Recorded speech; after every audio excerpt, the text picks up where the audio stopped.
Assalamualaikum dan salam sejahtera. Hari ini saya akan cuba terangkan bagaimana mesin elektrik 3 fasa menghasilkan rotating flux ataupun medan magnet berputar. Untuk keadaan normal, di mana dalam mesin elektrik yang mempunyai rotor yang mempunyai kutub utara dan selatan atau magnet di bahagian rotornya, seperti contoh di depan ni, rotor ni mempunyai kutub utara dan selatan, dan di situ terdapat medan magnet. Bila kita putarkan menggunakan kuasa mekanikal,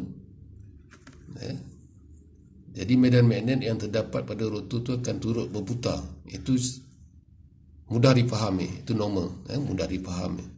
Tetapi apa yang saya cuba terangkan untuk sesi ini ialah bagaimana medan magnet boleh berputar dalam bagaimana medan magnet berputar atau rotating magnetic flux dalam 3-phase electrical machine, mesin 3 fasa, mesin elektrik 3 fasa, bagaimana dia boleh menghasilkan medan magnet yang berputar walaupun di situ tiada kuasa mekanikal yang memutarkannya.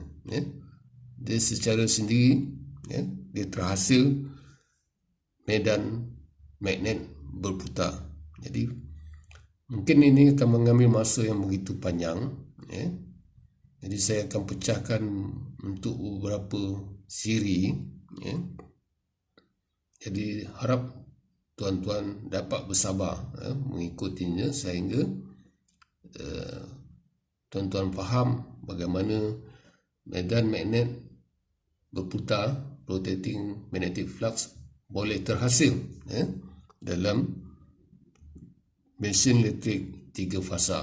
Jadi kita mulakan dengan raja ini, raja yang asas.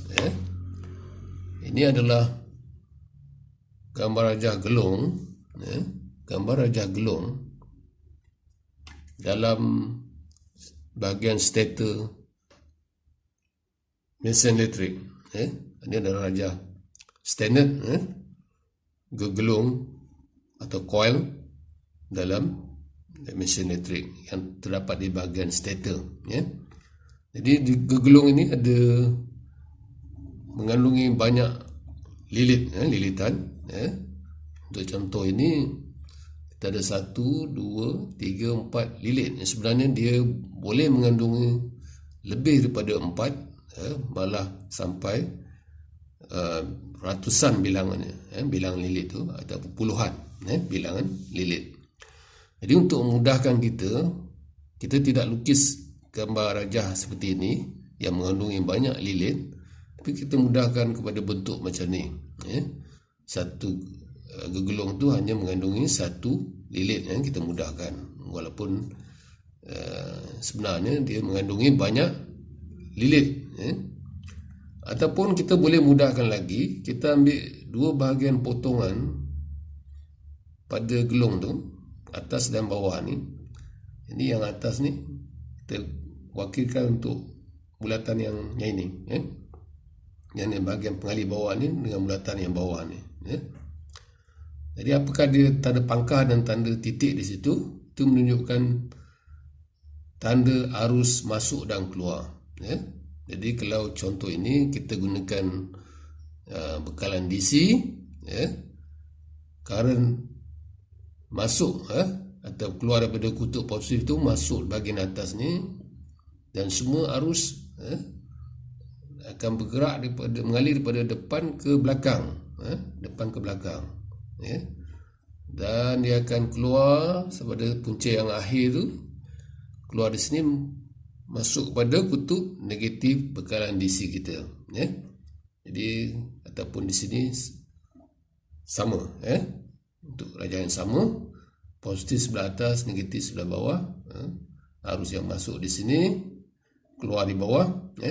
Jadi untuk yang ini bergantung pada, kalau pangkah tu menunjukkan arus masuk, arus masuk ke dalam. Kalau titik tu menunjukkan arah arus adalah keluar, keluar daripada kertas, daripada rajah. Dan di sini ada nampak garisan putus-putus itu menunjukkan flux magnet. Flux magnet dia akan terhasil daripada aliran current dalam pengalih. Bila current mengalir dalam pengalih, jadi flux akan terhasil, macam ni. Flux magnet akan terhasil yang warna biru tu. Sama juga di sini.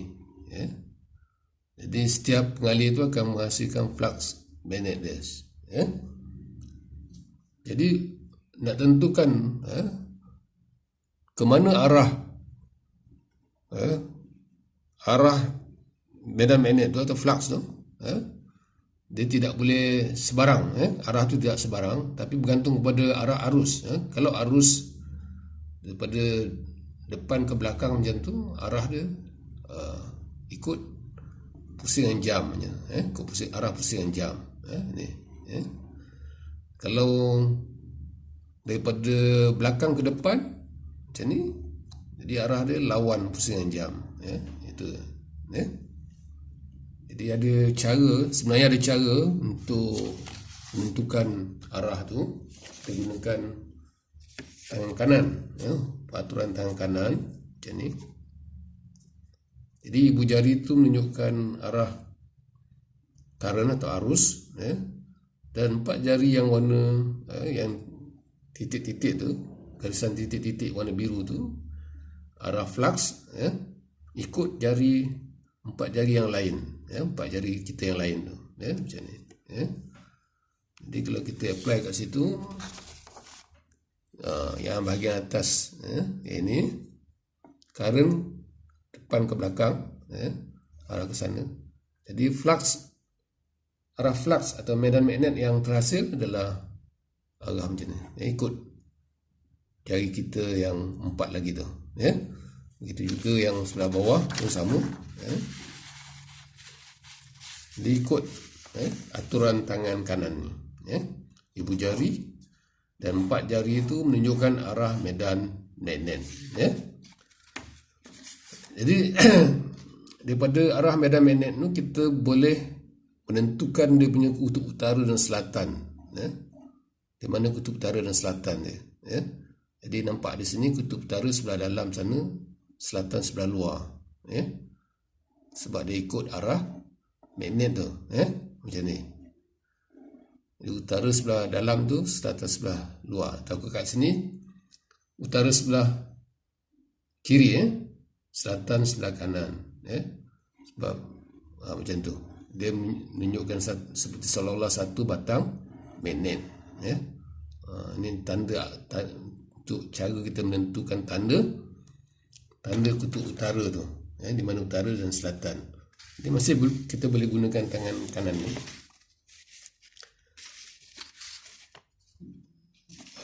Ataupun lebih mudah gunakan yang ini. Kita gunakan yang ini.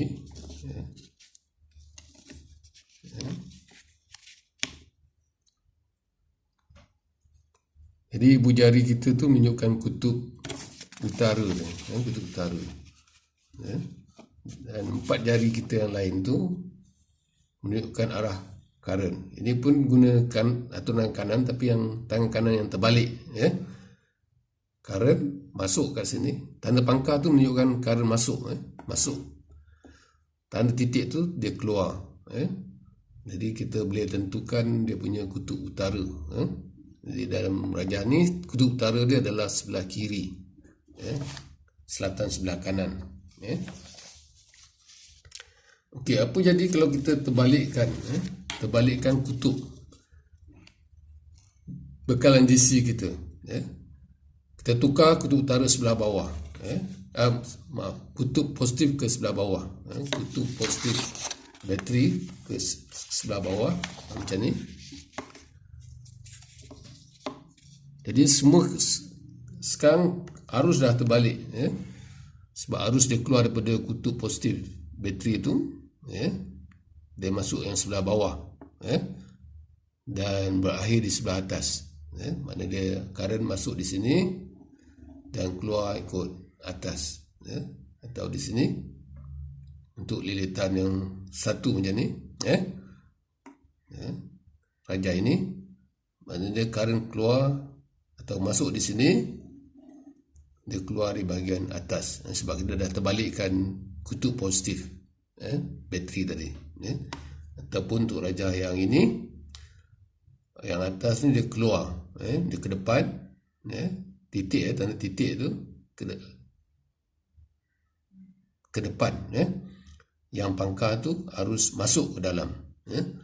Jadi sekarang kutub pun terbalik, jadi arah ni dah bertukar, arah medan magnet tu dah bertukar, yang ni pun bertukar. Jadi sekarang nampak kutub utara tu sebelah kanan, kutub selatan sebelah kiri. Okey.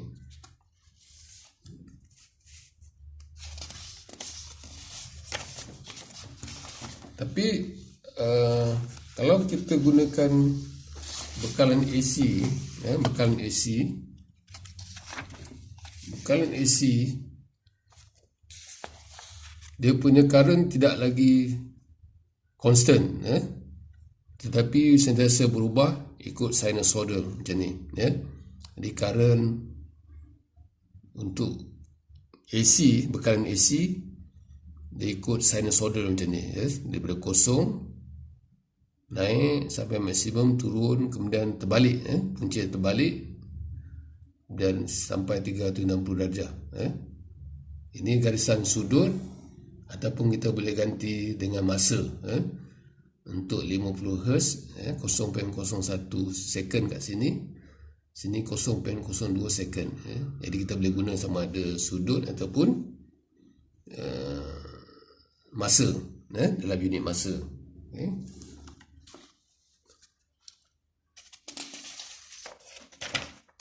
Okey, ini adalah bekalan AC. Bekalan AC kalau kita masukkan pada gelung tadi, pada gelung tadi, gelung mesin tadi, mesin elektrik tadi, apa berlaku? Jadi pada T1, T2, T3 nilai current tu adalah positif, semua ni bahagian positif. Jadi kutub positif sebelah atas ni kita anggapkan sebelah atas, negatif sebelah bawah. Pada masa T1, T2, T3, bezanya dia punya magnitude saja, ketinggian tu, nilai ketinggian T1 tu rendah sikit, T2 tambah, T3 dia sampai titik maksimum kat situ. Dia masih positif, T1, T2, T3 masih kutub positif dia sebelah atas, negatif sebelah bawah. Tapi bila sampai kepada cycle negatif, kutub dia bertukar, negatif sebelah atas, positif sebelah bawah. Jadi masa T4, T5, masa T6, nilai tu semua negatif. Tinggal lagi beza dia, T4 tu nilai magnitude dia lebih kecil daripada T5, dan T6 tu sampai negatif yang maksimum kat situ. Macam tu. Okey.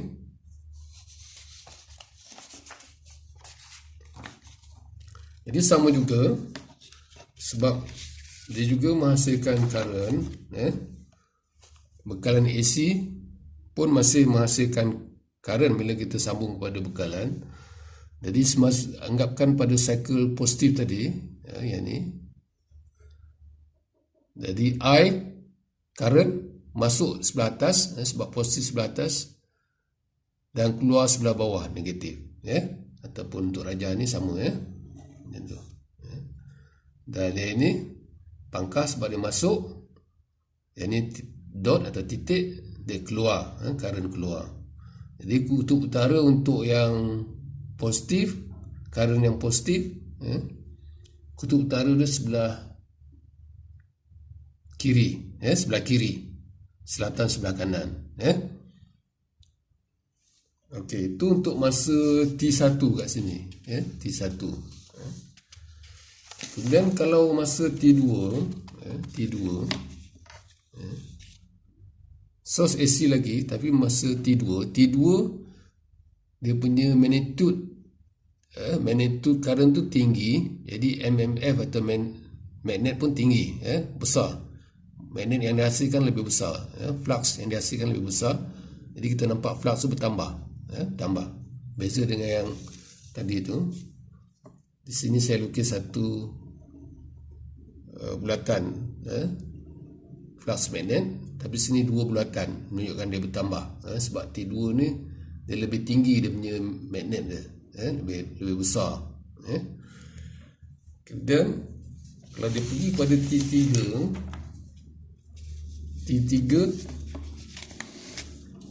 lagi besar, T3 dia maksimum di situ, lagi tinggi dia punya medan magnet. Jadi kita nampak lagi banyak dia punya flux magnet tu. Di sini saya lukis tiga bulatan menunjukkan lebih banyak, lebih banyak. Jadi pada maksimum dia punya flux tu lagi banyak, macam ni. Jadi dia punya arah current tu masih kutub positif di sebelah atas, dan kutub juga sebab dia current tidak masih lagi arah yang sama, di atas ni pangkah, bawah tanda dot titik. Jadi kutub utara masih lagi sebelah kiri, sebelah kiri. Tapi apa berlaku kalau kita tukar, bukan tukar, maknanya AC source ni dah bertukar kepada bahagian negatif dia, Yang ini semua kita lihat bahagian positif. Apa jadi kalau dia melalui bahagian negatif ni pula, cycle negatif, bila dia berada pada cycle negatif, dia punya kutub sudah terbalik, kutub positif sudah pergi kepada sebelah bawah, negatif dah bertukar, negatif sebelah atas, Jadi kita nampak rajah macam ni, Jadi pada masa T6, dia punya nilai tu dah negatif, current dan flux tu negatif, Jadi dia punya current dah terbalik, Jadi dengan itu juga arah flux juga terbalik, dia terbalik. Jadi kita akan dapat kutub, yang terhasil kutub utara sebelah dah keluar, sebelah dalam kutub selatan. Ataupun di sini kalau kita nampak rajah ni, kutub utara dah terbalik daripada yang tadi, utara sebelah kanan, selatan ni sebelah kiri. Jadi cukup setakat ni dulu. Kita akan sambung pada masa yang lain untuk untuk kita memahami bagaimana flux, magnetic flux, rotating magnetic flux boleh terhasil dalam mesin elektrik 3 fasa. Untuk siri yang akan datang kita akan sambung lagi.